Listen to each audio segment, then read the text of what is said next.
देखिए हमें टैग किया था हमारे ट्विटर हैंडल को एक ऑब्जेक्शनेबल ट्वीट के साथ किसी और ट्विटर हैंडल ने कि दैट जुबेर ने एक ट्वीट किया जिसके ऊपर एक पूरी थ्रेड चलती है ट्वीट्स की, एक ट्विटर स्ट्रॉम चलता है। उसके अलावा उस ट्वीट के कारण मल्टीपल सोशल मीडिया एंटिटीज उस पर एक तरीके से hate speeches and anti religion speeches देते हैं जिसके which is detrimental for the communal harmony. उसके बेसिस पर हमने केस रजिस्टर किया एंड ड्यूरिंग दैट इन्वेस्टिगेशन जब हमने इससे डिटेल्स मांगी तो he was evasive and according to that legal procedure हमने इसे अरेस्ट किया। सर, जब पूछताछ के लिए बुलाया था तो क्या किस तरह का क्या ये आपसे शेयर नहीं कर रहा था, जो उसका टेक्निकल फोन है वो नहीं दे रहा था, क्या किस वजह से? देखिए इस इन्वेस्टिगेशन में दो चीजें इंपॉर्टेंट थी। Number one was the technical gadget and number two was the intention कि आपने जब ये किया तो आपकी क्या इंटेंशंस थी, और उसके बाद जितने ये ट्विटर हैंडल्स थे वो आपके जो ग्रुप था उसने किस बेसिस पे सारा काम किया। उन दोनों पॉइंट्स पे ये वेसिव था, इसने आंसर नहीं दिया एंड हमें टेक्निकल गैजेट जो इसकी फोन था वो चाहिए था और पता लगा कि ये फोन भी जो लेके आया था पूरा फॉर्मेटेड लेके आया था, तो इस बेसिस पे ग्राउंड्स ऑफ अरेस्ट बनवाने के बाद इसे अरेस्ट किया गया। सर, इसने ट्वीट किया था वो क्या था? वो मैं शेयर कर चुका हूँ ऑलरेडी, वो आपको इन पर्सन भी I will share the tweet with you.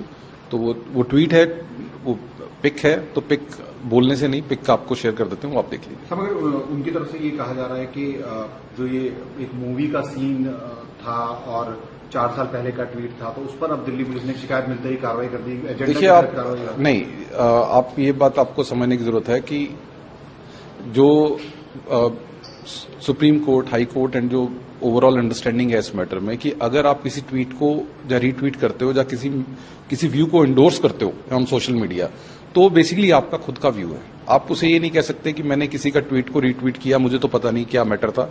So that is not a alibi, और ये एलिबाई डिफरेंट ऑनरेबल कोर्ट्स ने इस एलिबाई को सही नहीं मान रखा। आप जिस भी व्यू को इंडोर्स करते हो वो आपका अपना व्यू है, आप खुद प्रोपोगेट कर रहे हो, और उस पे होने वाली जितनी आगे थ्रेड है वो उसकी रिस्पॉन्सिबिलिटी भी आपकी है।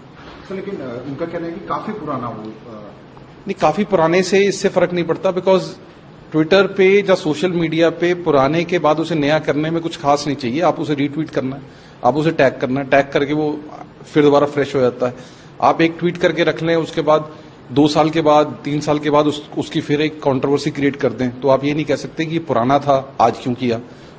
और दूसरी बात यह है कि पुलिस का action was on the basis of कि कब मैटर हमारे कॉग्निजेंस में आया, तो जिस दिन हमारे मैटर कॉग्निजेंस में आया अकॉर्डिंगली एक्शन हुआ। सर, क्योंकि इस पूरे मामले में आप इफ्सो यूनिट की तरफ से लगातार सोशल मीडिया पर क्रैकडाउन किया गया। हमने पहले भी देखा था कि तमाम लोगों के खिलाफ आप लोगों ने एफआईआर दर्ज की है, तो क्या ये भी उसी का ही पार्ट है और बाकी और लोगों पे भी इस तरह की कार्रवाई? देखिए, ओवरऑल देखा गया था कि दैट यस, कुछ टाइम पीरियड में जब हमने टाइम स्पैन में या सोशल मीडिया एनालिसिस के दौरान हमने देखा कि हेट कॉम्पोनेंट और कम्युनल डिसहार्मनी बढ़ा है, एंड अकॉर्डिंगली जो पुलिस का एक्शन बनता था, पुलिस का एक्शन हमने लिया। इससे पहले भी हमने बुलीबाई सुली डील्स में एक्शन लिया। इसके अलावा जुबेर पे जो पहले केस रजिस्टर हुआ था, और that is a clear yardstick कि उस केस में जुबेर का ट्वीट अगर क्वेश्चनेबल नहीं था तो हमने अकॉर्डिंगली एक्शन लिया, जिसमें क्वेश्चनेबल मिला हमने अकॉर्डिंगली एक्शन लिया। So it's a fair part of investigation. Whatever tweet has been done और जो उसके रेपरकशंस हैं उसकी इन्वेस्टिगेशन के अकॉर्डिंग एक्शन हुआ है। सर, ये भी कहा गया कि पूछताछ किसी और मैटर के लिए बुलाया गया, कार्रवाई किस पे और पे कर दी, तो उस पर क्या? नहीं, ऐसा नहीं है। पूछताछ जो पहला मैटर ऑलरेडी अंडर इन्वेस्टिगेशन, इसके मल्टीपल केसेस में अगर कोई अलीज्ड है तो उस अलीज्ड को अगर एक केस में बुलाया जाता है तो दूसरा आईओ का फुल राइट है उससे क्वेश्चन करने का, और उस पर्टिकुलर केस में उसका क्या बिहेवियर है और दूसरे केस में उसका क्या बिहेवियर है। Every instance is a separate instance. It's not a person specific, it's a case specific, case to case है। आप दोनों केसेस में डिफरेंशिएशन देखिए। एक केस में जिसमें मीडिया में काफी ज्यादा इशू हुआ था कि इस सोशल मीडिया एंटिटी ने कुछ नेगेटिव लिखा है, उसमें हमारी इन्वेस्टिगेशन ने अकॉर्डिंगली जो लीगल एक्शन था वो लिया, और वो इसे हमने कोर्ट में स्टेटस रिपोर्ट भी दी। बट इस मैटर में जहां उस पर एक्शन बनता था एक्शन लिया।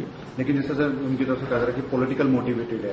हालांकि देखिए, जब जुडिशियल माइंड अप्लाई हो चुका है, 1 दिन की पीसी मिल चुकी है, इनकी बेल ग्रांट नहीं की गई, तो अब इस पॉइंट पे पॉलिटिकल कहना, इसमें जुडिशियल माइंड अप्लाइड है। This is not divide of a judicial mind. So the matter is now in front of the court. आज ही पीसी लेने के लिए हम एप्लीकेशन लगाएंगे, the court will decide.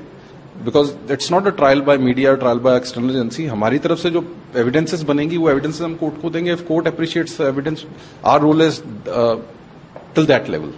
Court अगर उस मैटर को कॉग्निजेंस लेती है, हमें पीसी देती है या इनकी बेल नहीं ग्रांट करती, तो कुछ पेथ एंड सब्सटेंस है मैटर में, तभी नहीं दिया। अब उन पेथ एंड सब्सटेंस को, जो कि कोर्ट का मैटर है, वो at this forum it is not right to discuss. Sir, क्या आज भी पुलिस रिमांड की डिमांड करेंगे और क्या बेंगलोर भी लेकर जाने का? जी, हमारी कल ड्यूटी एमएम साहब के पास पेश किया था। ऑनरेबल ड्यूटी एमएम ने 1 दिन का पीसी दिया, बिकॉज हमारे रेगुलर कोर्ट में आज मैटर लेके जाएंगे हम। तो definitely we'll ask for more PC and we'll try to take him to the place where ever